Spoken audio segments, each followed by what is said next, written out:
Well, guys, in a zippy and unexpected twist, we need a couple extra days for this unit. And so I added a unit folder that's only 2 days long right here for you guys to complete your work for this major grade. We're going to, these skills that you're learning are so important to you being able to affect change.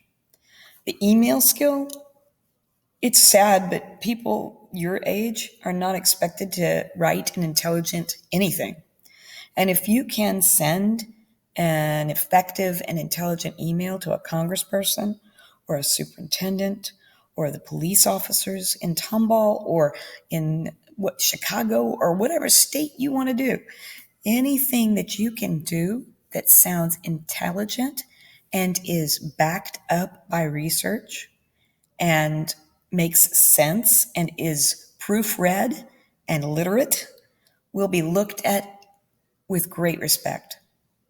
Another thing that has happened in the past is that somebody has received an intelligent email that's in Congress and has sent back and said, I'd like to interview the person that wrote it for a job. One of my students is now working in Houston in an office for the government of Houston, and she is having a blast. And she's going to school, and they're paying for it. So this kind of stuff is super important. Here we go. So we're going to click on this and open it up. And Monday is all about the email. Now, you may have already written your email, but I am really looking for these in-text citations. It's an APA formatting situation that you have to deal with, and I want to show you how it works just in an email. You need 2 in-text citations in this email. So let's walk through it.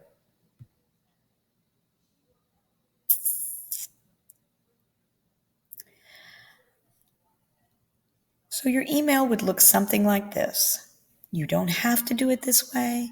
It's just important that you understand that this is one way, and I want to show you how to do in-text citations.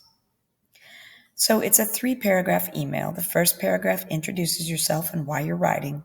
The second one makes your point with paraphrased research ideas. And the third paragraph restates the problem without repeating and respectfully asks for action to happen. So this is what it would sound like. Dear so-and-so, I recently took part in a roundtable discussion about da-da-da. In participating in this discussion, I realized that something needs to be done about whatever it is. One of the most important things that needs to change is whatever. Then make your point. For example, you might say, today vocational training is lacking in the majority of American high schools. And this has resulted in a lack of skilled American tradesmen, including electricians and plumbers. Now, when you have this information, you got it from somewhere, you need to tell where you got it.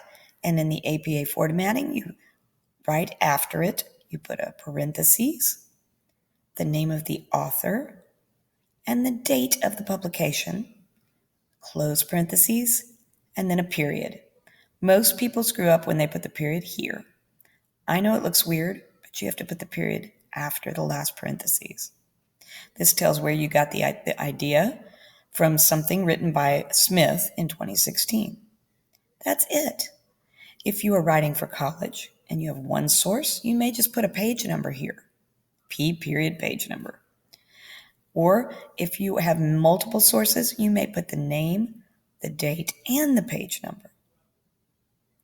That's all you do for in-text citations. And we need 2 of them in this second paragraph. And then you're going to close. So you might say, again, it cannot be overstated that the American economy depends on the inclusion of vocational training in high schools.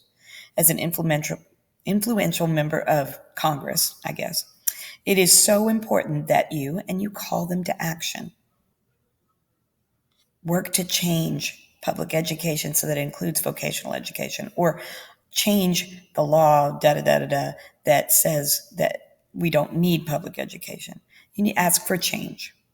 And then you can put respectfully, you can put sincerely, you can put, no, I guess those are the best, respectfully or sincerely. And then you put your name. One of the things that I left out of this is the subject line. So I'm going to show you about the subject line. I'm going to show you an email. Subject lines do two things. They tell people how to re-look up that email. I get hundreds of emails. I've got 1,100 emails in my inbox. And I get, I guess, 100 a day. So if I want to find the email that somebody sent, this subject line will have a word that I can look up here in this bar. It also forces the person to open the email. If I see stuff from people and I don't care about what they were saying, I'm not excited and I won't open the email, especially in my regular email account. But you guys, if you put the right thing in this, you're going to make your congressman, you're going to make your superintendent, you're going to make your school board member, you're going to make the senator or the judge or whomever open the email. If I were going to do one for this particular assignment, I would say, this needs to change. Or I might put,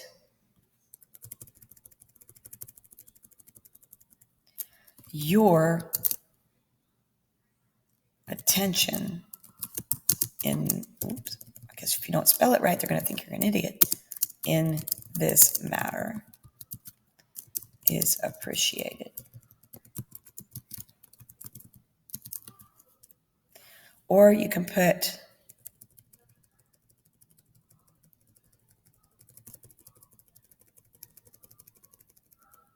your desire, no, your action is, I always get ones that say your action is required. You could say desired or important or required. I tend to ignore those because there's so many of them and it's just something that they used to use and it got overused. So don't forget to include a subject line in your fake email, and then we'll use it later when we're sending these out. So this is where we are today. We're writing an email with 2 in-text citations, 2 of these things, 2 of these little parenthesis things from your research on your works cited page. And I wanted you to make sure that you understand that the subject line is important for 2 reasons.